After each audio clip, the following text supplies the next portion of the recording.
Hi, Heather, hello, how are you? I hope you're having an absolutely amazing day so far. Today, we are going to be digging into the brand spanking new vapman Click from Inhale Vaporizers. This is an updated model from the original vapman that came out 24 years ago. Sidebar for a second, did anybody else think that dry herb vaping has been around for 24 years? About 10 years ago is when I got my very first dry herb vape, and they were not popular at all. At the time, I really don't think there was an option for me to buy it online and have it shipped to me. I had to go into a smoke shop. They had 3 options. The guy that was working there had no clue what the difference was between the options. I ended up going with whatever was in the middle of the road because I figured I didn't want the cheapest and I didn't want the most expensive. And it worked great. But what was really kind of funny about it is that everybody around me that smoked weed dissed it. Everybody I knew absolutely hated on it. It was like I lost the authenticity of smoking weed by using a dry herb vaporizer. And I'm happy to report that literally all of those people today smoke a dry herb vaporizer. Vaporize out of a dry herb vaporizer. So I'm really glad that the stigma of these is gone. It's just crazy that there ever was a stigma, and if you are like in that friend circle that doesn't think that dryer vapes are good. Dryer vapes are so much healthier for you. I gave up combustion in January and it is going so well. I am on week 3. I have noticed so many changes with my health in general. I feel like I'm already halfway back to normal. Actually, halfway back might be an understatement. I don't cough or clear my throat hardly ever anymore, which I was doing basically constantly. I was blowing my nose so often that I had like my skin around my nose was completely dry. And now that I'm not combusting, I'm not blowing my nose as often because I'm not as congested. I didn't think that combusting did that much damage to me. I have one of those smart home purifiers that detects like shit in the air, and that thing was kicked on all the time when I was combusting. I was combusting upstairs in my bathroom with the door shut, the fan on, and the window open. I would open up that door, then open up my bedroom door, shut those doors behind me, and walk out, and that thing would kick on. That is how strong and how persistent smoke is, but when I do it with vapor, I never hear the thing. I don't have to replace the filter as often. I don't have to listen to that like loud fan white noise behind me. My toilet has stayed cleaner. Who expected that to happen? But I was dumping out my cashed out bowls into the toilet. I didn't want to put it in the garbage because then you can smell the garbage, so I was flushing it down the toilet. But by putting it in the toilet, and even though I was flushing it right away, it was still creating more filth than it does now. It is wild how different just like even routines are, how clean my countertop is in my bathroom because I can keep all of the AVB stuff on a simple little tray. It is just, it has been magical. I will definitely go back to combusting. I will be combusting every here and there. You will see it on the channel again. I still do enjoy it. I still do like it, but I know that this is so much healthier for me. So just limiting that, not necessarily telling myself I have to give it up for forever. With all that being said, we're going to jump into it. This is how the rest of the video is going to be laid out, and I will have chapters down here. So if you want to skip ahead to a certain part, go ahead and do so. First, we're going to unbox this thing, get a close-up look at it, all the components, and see a first impression that I filmed a month ago. These types of devices, and specifically just manual dry herb vaporizers, do have a learning curve because there are a lot of variables in here, and I think a lot of people give up on it after like their first session. They didn't get big massive clouds, and I don't want you to think that you're doing anything wrong, and I'd rather tell you how you could troubleshoot it than you to give up on it. So after that, we're gonna search through all the features. I'll give you all my tips and tricks, and in the end, we're going to clean this thing. At the end of this video, you should know everything and anything that you need to know about the vapman Click. So let's get to unboxing. And this is it. The whole thing is right here. Look at how small this case is. It fits in my little girl hands, and it's super easy to toss in a coat pocket and just go. It's a really tough hard shell case that also is water resistant and fairly smell proof. It has pockets inside to prevent the device from falling out when you open it, as well as the owner's manual with tips and tricks, how to clean it, and quick start instructions.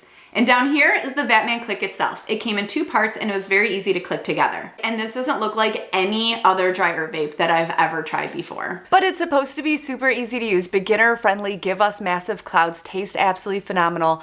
We're gonna give this a try. I never do this, but I've never had a vape like this before, so I wanna see how beginner friendly it is. And we have a little pictogram of exactly how to do it. So this is gonna be fun to test out to see how close we want the blue flame. What's it like if I just hold the heat onto it? I heard it, okay.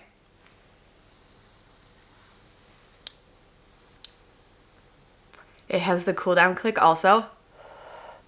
I didn't really get any vapor with that one, but that was a lot of flavor that tasted really good. Okay, that was like a second past the click. It would help if I held down the carb hole here. I wasn't fast enough that time. This is good for us to see how I test out devices. It does smell slightly, ever so slightly, like a campfire now, but there's nothing on the wood, and I know I wasn't close to the wood. Wow, maybe I was too close to it the first few times.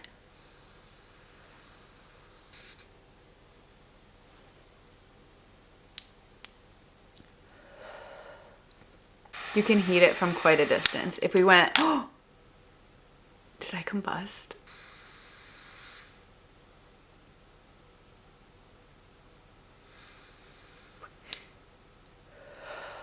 No, I just figured it out. We came nowhere near combusting. It was just the vapor starting to come out with the slower roast. I'm determined to figure it out right now.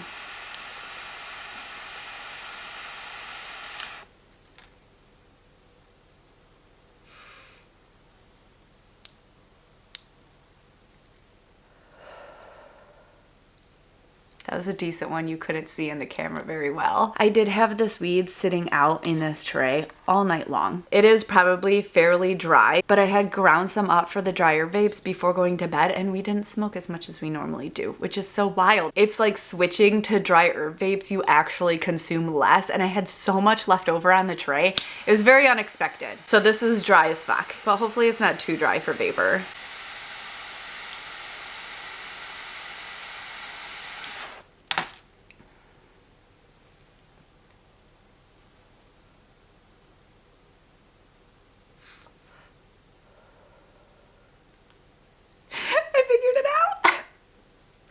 It's ridiculously tasty. I'm just now, after all of those heat ups, starting to feel any heat on the mouthpiece. There's almost no heat on my hands either. It's very light, it's very comfortable to still hold, and I like that there's not a spot that I'm trying to avoid touching anything and accidentally burning it. Like, I could set this straight down on the counter, and that bottom is beveled in enough that the hot stuff is never touching the surface. Oh, I'm excited to play more.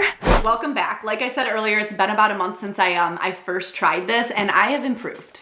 First thing I will say, I was definitely using herb that was way too dry. There was zero moisture content left in that whatsoever. I would have gotten bigger clouds. That was the very first thing that I changed, was that I ground up some fresh herb, and I had way more success than my very first few hits. So tip number one, use some freshly ground herb. You don't want anything that's too dry. On the other side, you also don't want anything that's too sticky. Too sticky will vaporize just fine, but it'll make your device pretty gunked up, pretty dirty a lot faster. Oop, I already had stuff in there. I love with this device that you can literally just dump it out and you don't even ever have to scrape the bowl. This is after about 40 to 50 bowls already, but look at how clean it stayed. Like, you hardly need to clean this thing. Next little tip that I have for you is how to load this thing, because I made it much harder than it needed to be when I very first got it. What I was doing was being very specific with my placement and getting it directly, oh, that's way too big of a grind, directly into the bowl. You don't need to be that clean with it. You can go ahead and grab it with your fingers if you'd like. Stick it in the bowl and knock down the rest of the stuff from the edge, and it'll just fall through the bottom. You can put an absolute tiny amount in this thing. If you want to microdose and do 0.05 grams, that's fine. You can also fit up to about 1/4 gram in here. I prefer it like this, about 2/3 of the way full. That way I have enough space for it to shake. And then you just pop the little top on, twist it so it secures under those little metal arms, and we're locked and loaded. This is an incredibly important part of this device. This is the air like inlet hole. And the mouthpiece here, it has a cutout in it right there that you're gonna wanna line up with that hole if you want fully open airflow. You'll spin it a little bit if you want it to be half restricted. You can spin it all the way if you want it to be all the way restricted. And that's an awesome feature if you already know a specific airflow type that you like, but I like to adjust mine manually throughout the entire hit. So this is what I would suggest that you do. I would suggest that you leave it open. So we're gonna go to that part that's fully open and keep it fully open. Now when we take our hits, I'm gonna hold it like this and tap it, or I can hold it up here and turn it to give myself full flexibility of my airflow throughout the entire hit. Because when I start a hit, I want it to be fully restricted, but then when I'm ending my hit, I wanna let a lot more air in. So that is like the best way that I could say you can manually do it as you go, or you can lock it in if it's something you don't wanna mess with. Obviously, down here is where we're going to be aiming our torch. It's a 24 karat gold plated copper walk-shaped bowl. It gives a lot of really even heat. It retains the heat, but not too long. There is a space between the bowl and that plate at the bottom there that's measuring the heat and doing the click once we get to full warm up. These little brass tubes on the side here, they have a dual purpose. They don't allow any butane to be let in, but they bring in hot air into the bowl and help to mix all of the herb around. So we're using conduction and convection. This is technically a hybrid vape, but we're going to heat it at the bottom for the first time for 4 seconds just to kind of get it warmed up and cooking. and then back off, and I do it again. And back off, and that's just to start getting it a little bit warmed up. You don't need to do that. You can go straight into torching if you want, but I see that I get at least a little bit of vapor on the very first hit, and the first hit of any dry herb vape is pretty weak, so I want something on it. There, it's already clicked. It's a pretty rapid heat up.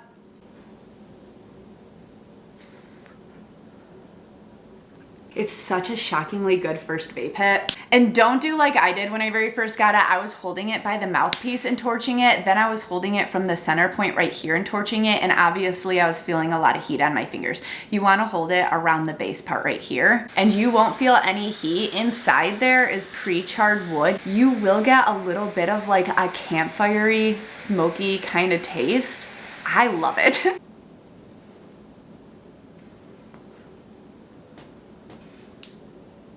So it does the same thing on the cool down where it's going to click to let you know that it's cool. Another thing that I really like about this is that it doesn't matter if you hand it to another person where they grab on it, they're not gonna burn themselves, but also the way it's beveled in on the bottom, it doesn't touch any surface. So if you just wanna put it down and let it cool down for a second, go for it. You can also jump right into another heat up cycle. I did also have a hard time when you look at a torch like this, it's hard to see the outer blue flame and the inner blue flame. So because I was having like a hard time figuring out how much heat I was giving it, if I was too close or too far away, I did it with the lights turned off in my bathroom and I could actually see where the flame was touching. And it was helpful in figuring out like how far I could be if I wanted to do a slow roast. Like this is actually still getting a ton of heat.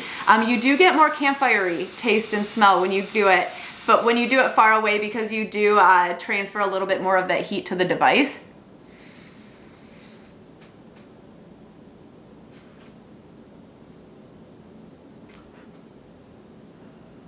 I don't think the lighting is doing the hits any justice, so I'm gonna reload it and maybe we could do this kind of in the dark. You can also just load it so easily directly over your grinder. You don't even need a rolling tray. It's just so easy to use.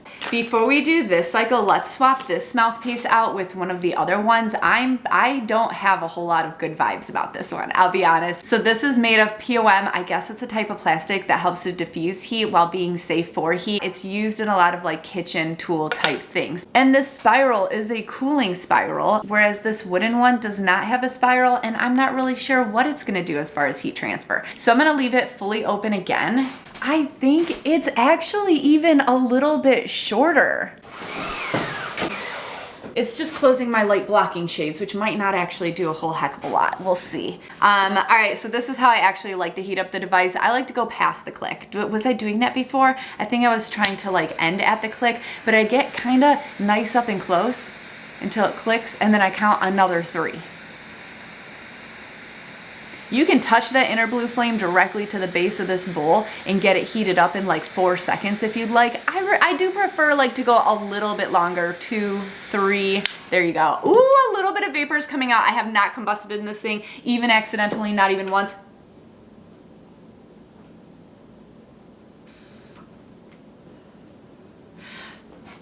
Okay, hold on. That is a massive difference. This does get a little bit hot on your lips after a couple of heat up cycles if you're fully restricting your airflow. So the mouthpiece itself isn't as cooling as this wooden one. This wooden one, there was 0 heat transfer whatsoever. Very comfortable on the lips. However, the vapor in this wooden one was a bit hotter than the vapor in this one because it has that metal spiral stem in it. But if I had an option, it would be the little spirally thing inside of the wood mouthpiece. I like how this is. Let's do that again.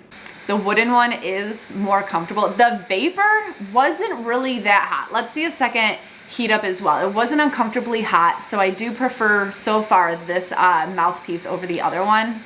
We have one more to try though. 2, 3.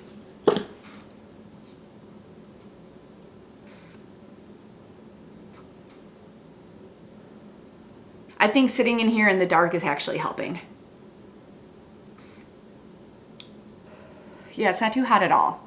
I like that. I totally forgot to mention my favorite feature on this entire dry herb vape is that you don't have to open it up and stir it ever. Every time that it clicks, it shakes the bowl. So it's stirring the material itself, but also you could just pick it up like this, ring it like a little bell, Get everything stirred around in there nice and fresh. I've literally never seen another dry herb vaporizer that does that. Now everything is stirred around in there. You'll get more vapor. You'll have a more even extraction. It's such a genius idea to do.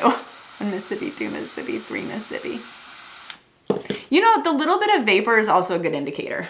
The more air that you let in, the less dense your vapor will be. I'm kind of a wimp, I'll be honest. I'll do like dense and then I have to let in a lot of airflow. Let's see what we're working with. Oh, that's not bad. I could probably go one more cycle on it, but I'm gonna use it for edibles anyway, so it's okay. There's a little bit of cannabinoids still left in there. Let's do that again. Look at that. We got a little fresh bowl. I'm gonna swap out this lovely wooden mouthpiece for the long glass one. The glass stem is a lot longer. It doesn't feel quite as secure. I guess it is. It just doesn't lock into place. It doesn't go down far enough to have any other adjustment on. You can't see inside that little slit, but if you could see inside of it, you would see that the glass doesn't go down far enough for us to be able to twist and like save an airflow setting. When I was checking out this glass online, they did suggest buying it in combination with these little sleeves that you would put on the bottom of your bowl. Then you can actually do dabs in this thing. I need to get those. 2, 3. Yeah, you could see it like pouring out.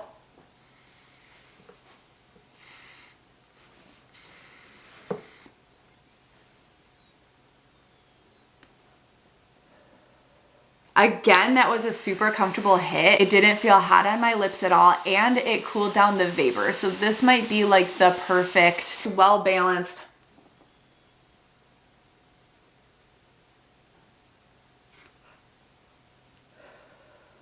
mouthpiece. Wow, I didn't feel any of that heat whatsoever. I think I like the mouthfeel of that one the most too, because it's not plastic or wood. For some reason, glass is just like better on the lips. Wow, that's it. Those bowls are starting to hit me. The last thing we need to do is clean this thing, but before we do that, I wanna tell you a crazy stat. I haven't worked out the math on it yet, so I spend an average of $250 a month on weed. My consumption is down 64%. So what is that saving me?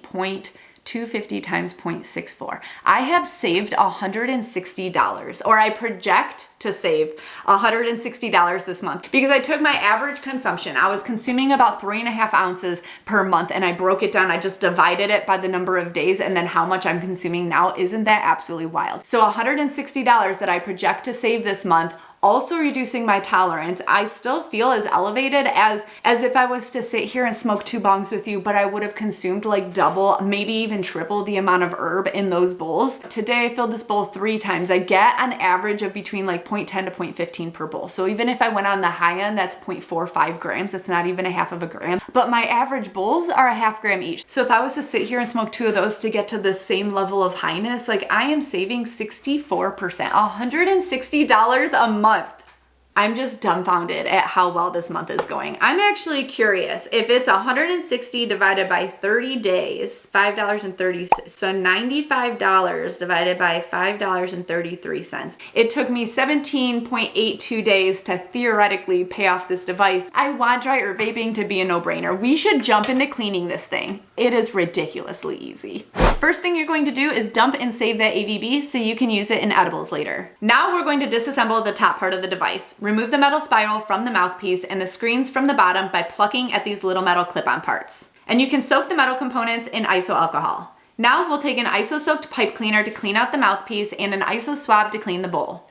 Rinse away the iso, dry, and reassemble. And it only took me about 3 minutes from start to finish to clean this. Oh no. I'm losing control.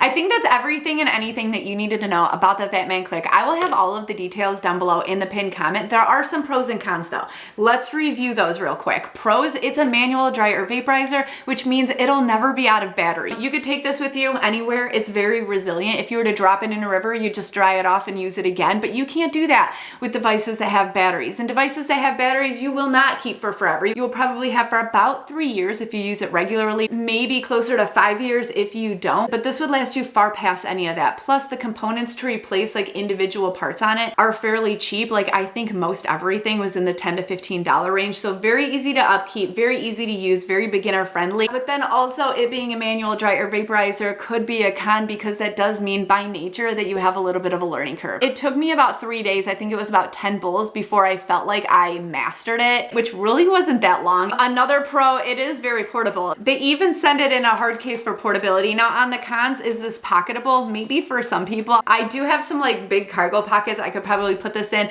but I'm very unlikely to do that. Even though you could load it and just have it in your pocket because it doesn't spill out anywhere. That's nice. This is for somebody who just wants to spend like at least 3 minutes seshing, and it's on demand. So when you're done, you can put it down, you can come back to it later and reheat it again. I generally get about 4 heat cycles out of this before it's like cashed out. So you really do get to sesh with it. I feel like it romanticizes the experience a little bit. It's just, and the wood. We could sit here all day and talk about this. I love you all so damn much. Huge shout out to all my patrons for making videos like this possible. I truly, truly, truly appreciate each and every one of you. If you're still here, you should hit subscribe or check that you're subscribed. I believe it's down there. Like this video. I love you all so damn much. I'll see you next time. Bye. That was my stomach. Did you just hear that? It's definitely this strain too. It's that grape. It was Grape OG from the Weed Box Dispo. Oh my God, it puts me in literally the best mood. I would say it's replaced Blue Dream for me, which has been my favorite my entire life. This one just makes me feel so good.